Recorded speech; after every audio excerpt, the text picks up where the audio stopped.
mindfulness is one component of emotional intelligence. So the more you take the time to reflect and just go, okay, where am I at? How am I feeling? What's going on for me? That's going to be a really powerful tool in being able to deal with strong emotions.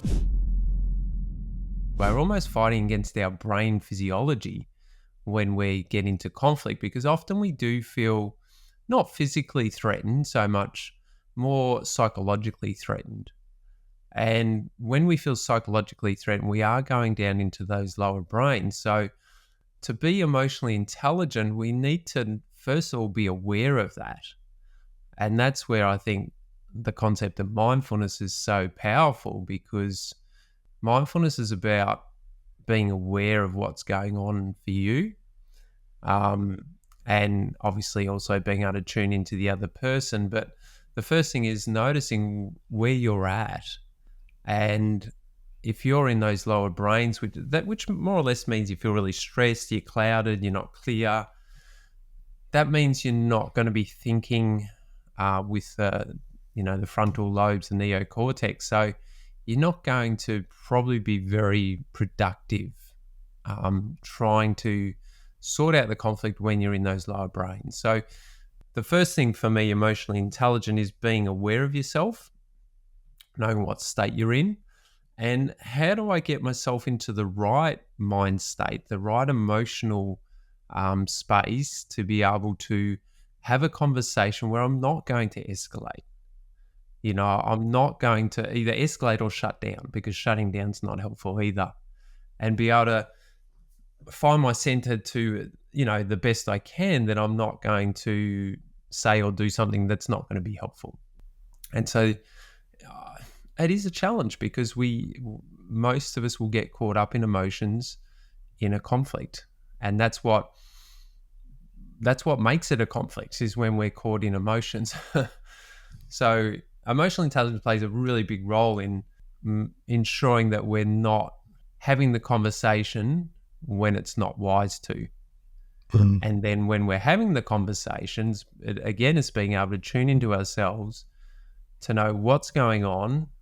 And also for the other person, when are they escalating or shutting down, and getting that early enough.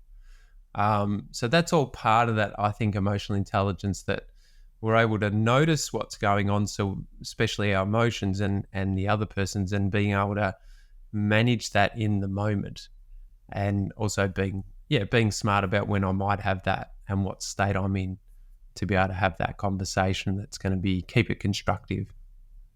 And Scott, we've all got varying levels of emotional intelligence. What have you found, or is there any strategies that you recommend that people look at to increase their emotional intelligence? Well, I do run a course on it, Steve. There we go. Small little plug. Oh, look, I do you know what? I mean, I think it's making the effort to become more focused on it. It's a bit like, mindfulness is one component of emotional intelligence. So the more you take the time to reflect and just go, okay, where am I at? How am I feeling? What's going on for me? That's going to be a really powerful tool in being able to deal with strong emotions. So look, I think meditation, mindfulness is really, really useful for creating greater emotional intelligence. And then there's like the training I do has sort of 7 components to emotional intelligence. So it's sort of just learning about it and then trying to practice it, because every component can be improved. Obviously we're born with different things and traits and all that sort of stuff, but they have found that every component of emotional intelligence we can all learn and grow. So it's about, I think, to me, anything you want to get better at, you have to give it the focus. Yeah. And it's having that, it's having that awareness. So, like I put something up on a story the other day about, if you just go and sit in nature and you just close your eyes and you take some deep breaths and you smell and you listen, right, to all the different things that you can hear out in nature, the birds, whatever's going on in your environment. Yeah. It's a bit like that with emotional intelligence. It's being able to sit and have a wider and a broader awareness around what's going on, and then tapping into it might be the body language of someone that's like, okay, they're looking a little bit sad, or they're looking angry, or those kind of things, and being able to pick up on those deeper emotions and those deeper feelings, because we all show a lot of the time how we feel. Not Yes. always, but a lot of the time, if we're in a mood, I know my family says to me, we know when you're feeling anxious, or we know when you're frustrated, or we know when you're not feeling Yes. quite right, because Yes. your mannerisms and your body language changes. Yep. And it's interesting because it's like, is it easier to see in others, or is it easier to see in yourself? And I think when we're in an off mood, it's probably easier for others, especially your partner or your kids or whatever, to see that sometimes than we are even going, oh yeah, I'm feeling a bit off or whatever,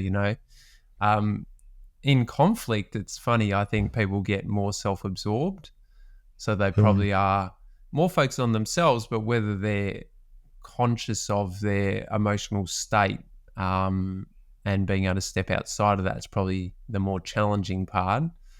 But I find that most people are more focused on themselves than they are on the other, and that's not always helpful either. So it's very interesting. So a good tip for people to switch that around, or have a conscious, I suppose, thought around switching that around when you're coming into conversations or environments where you're dealing with other people. Yeah, in fact, that reminds me of when I run my emotional intelligence training.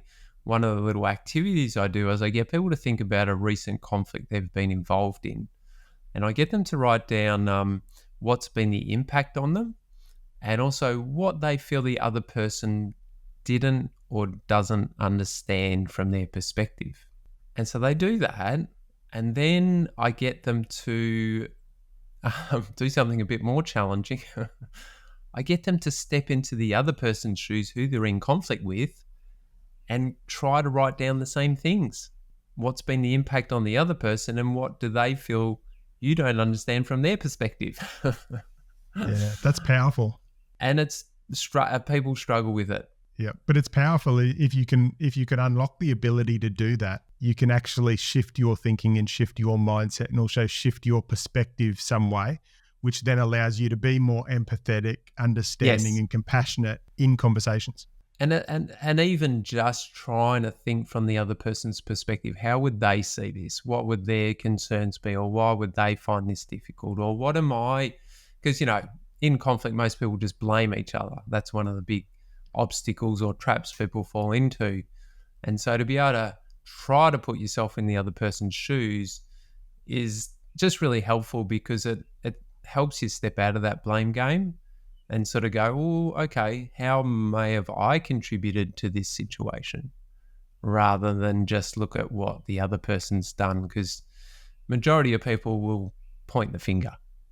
Yeah. And we don't, as human beings, we're not built or, I suppose, designed to look in the mirror. I mean, that's one of the questions I asked in my conflict training is why are we so quick to blame?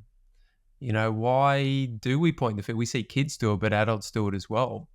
And what's the sort of psychology behind that? What's the reasoning? And I think a lot of it's to do with feeling threatened, or feeling shame, or feeling vulnerable. And I think there's some of the reasons why people find it hard to take ownership. And the old ego, the ego feels threatened. And I listen to a lot of Eckhart Tolle, and I just like his stuff. It's very simple. And, he talks a lot about how easily our ego is threatened, and how much we really struggle with that, and it links to identity and how we see ourselves and how other people may see us. It's a really challenging thing to manage. Yeah, yeah. And I think, we're always deflecting. Yep. We're always getting defensive, and we're always blaming Yep. others because it's a protection mechanism Yep. that makes us feel better. Yeah, that's right, man. That's the ego wanting to defend itself and not feel vulnerable and not be diminished. Yep. So it's interesting.